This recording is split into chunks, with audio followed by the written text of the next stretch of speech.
Assalamualaikum warahmatullahi wabarakatuh. Selamat datang di channel Bahrul Majib. Kali ini saya akan membahas sinetron Badai Pasti Berlalu yang baru saja kita saksikan, di mana Helmi ingin membalaskan dendamnya atas kematian adiknya yang bernama Valen. Ia masuk ke dalam kehidupannya Siska, di mana Siska adalah anaknya Diki, seorang yang telah menghamili Valen, adiknya Helmi. Helmi berusaha membalaskan dendamnya atas kematian adiknya dengan cara menjadi bodyguardnya Siska. Namun kehadiran Leo jadi penghalang untuk dirinya membunuh Siska, di mana Siska adalah seorang guru TK yang bertugas di Labuan Bajo. Orang tuanya Helmi pun setuju mendukung untuk membalaskan kematian Valen. Nyawa harus dibalas dengan penderitaan dan air mata sebelum kematian itu terjadi.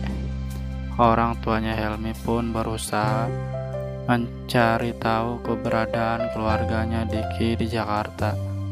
Sementara itu Diki mempunyai anak laki-laki yang bernama Joni. Joni seorang mahasiswa kedokteran dan kebetulan bertemu dengan seorang wanita tua penjual kue yang menolong Joni saat dipukulin oleh preman.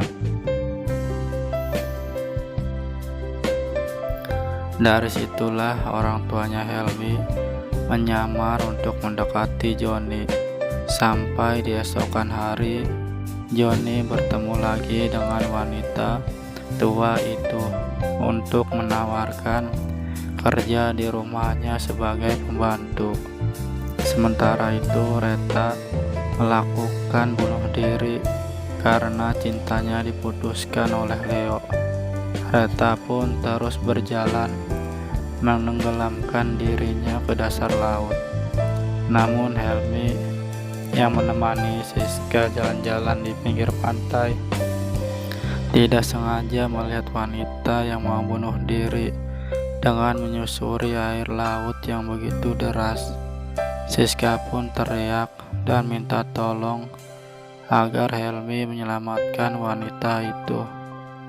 Ternyata Siska mengenalinya kalau dia adalah wanita yang pernah ditemuin dalam keadaan patah hati. Helmi pun berusaha menyadarkan Reta dan mengingatkan Reta kalau bunuh diri bukan menyelesaikan masalah. Masih banyak orang yang ingin hidup di luar sana. Reta pun masih lemas dan terjatuh pingsan. Siska pun menyuruh Helmi untuk membawanya ke puskesmas, di mana puskesmas tersebut adalah tempat kerjanya Leo yang kebetulan sedang bertugas. Leo pun kaget dengan kedatangan Siska dan Helmi dengan membawa kondisi Reta yang masih pingsan. Siska pun menceritakan kalau dia mau bunuh diri di pantai karena sakit hati diputuskan oleh pacarnya. Reta pun sadar namun berpura-pura pingsan agar Leo mau memperhatikan dirinya. Namun ternyata Leo memperhatikan Siska dan dia bilang ke Siska kalau Leo tertarik dan jatuh cinta kepada Siska. Reta yang mendengar hal itu rupanya tidak terima kepada Siska. Dia menganggap Leo memutuskan dirinya karena Leo jatuh cinta pada Siska. Reta pun gak tinggal diam dan merencanakan sesuatu untuk memberi pelajaran terhadap Siska. Monik, istrinya Diki, merasa curiga dengan sikapnya Diki yang seperti ada yang dia tutupi.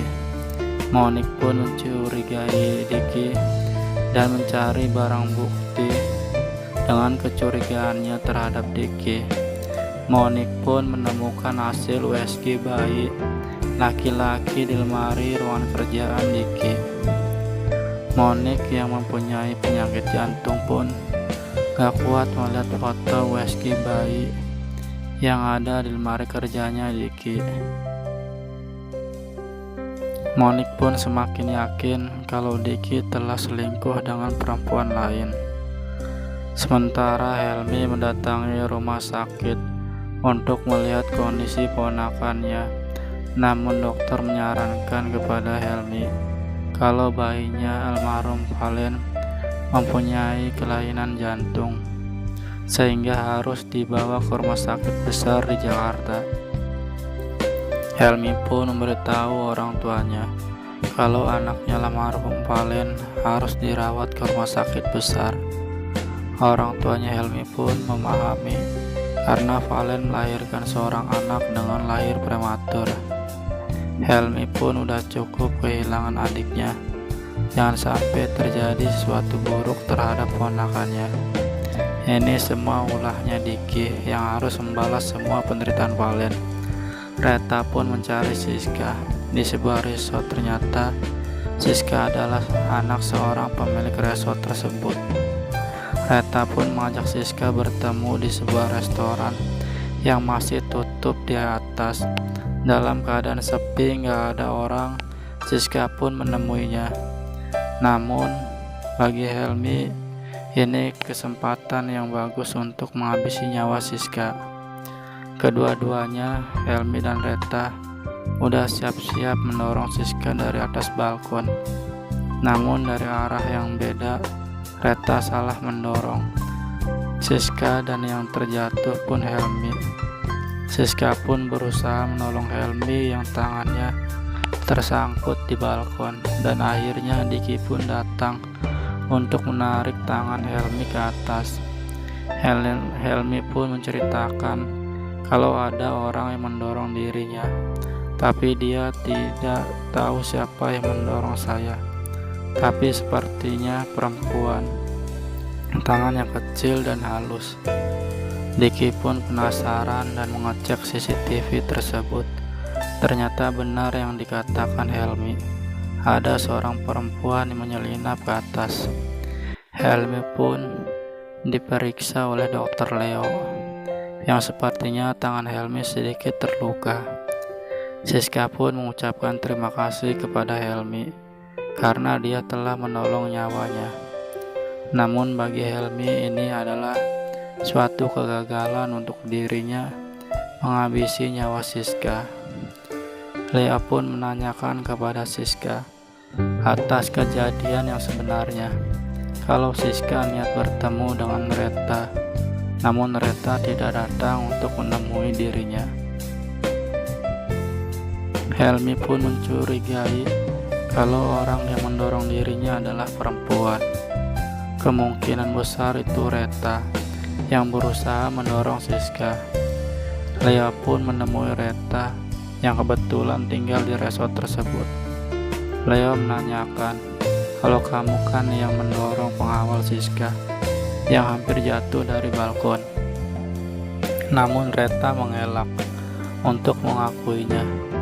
Namun Leo memaksanya untuk keluar agar Reta mau berterus terang. Dan Reta pun mengakuinya karena dia cemburu kepada Siska. Diki pun yang melihat Leo dan Reta bertengkar, dia akhirnya tahu semuanya kalau wanita tersebut ada hubungannya dengan Leo. Diki pun marah dan meminta Leo untuk menjauhi Siska. Dan Reta pun harus bertanggung jawab atas kejadian ini. Pada episode berikutnya, kemungkinan besar Siska akan tahu latar belakangnya Leo yang seorang playboy. Karena Diki ayahnya Siska udah tahu yang sebenarnya kalau Reta adalah kekasihnya Leo.